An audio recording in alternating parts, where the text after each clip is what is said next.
જે આજે central committee અને પોલીસ વચ્ચે બેઠક યોજાઈ હતી, શું કહો?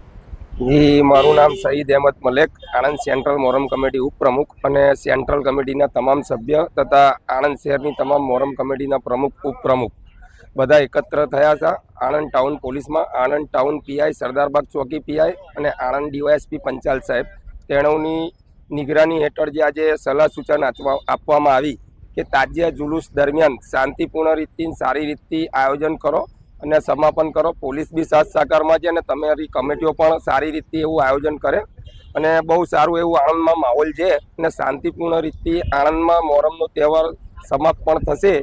અને વાત કરીએ તો ગોયા તળાવે ઠંડા કરવાનું જે આ વખતે પણ દર વર્ષની જેમ આયોજન કરવામાં આવ્યું છે. સામરગા ચોકડી, ઓવરબ્રિજ થઈ ગુજરાતી ચોક, મહેન્દ્ર શાહ રોડ અને ગોયા તળાવ આગળ સમાપ્ત થશે. આજે પોલીસ સાથે બેઠક યોજવામાં આવી હતી, શું નિર્ણય કર્યો? આજે પોલીસ સ્ટેશન ખાતે મોહરમ પર્વે તાજિયાની દરેક કમિટીઓને બોલાવી અને ડીવાયએસપી પંચાલ સાહેબે બધાને માર્ગદર્શન આપી, સૂચના આપી છે. જે રીતના દર વખતે તાજિયાનું જુલુસ નીકળે છે અને શાંતિપૂર્ણ માહોલમાં આણંદમાં જે રીતના સમાપ્ત થાય છે એ જ રીતના આ વખતે પણ એમના માર્ગદર્શન હેઠળ શાંતિપૂર્ણ ખતમ થાય તેના માટે સૂચના આપવામાં આવી છે. તેના માટે આજે આણંદ શહેરના દરેક તાજિયા કમિટીના પ્રમુખ અને ઉપપ્રમુખોની હાજરી આપી હતી.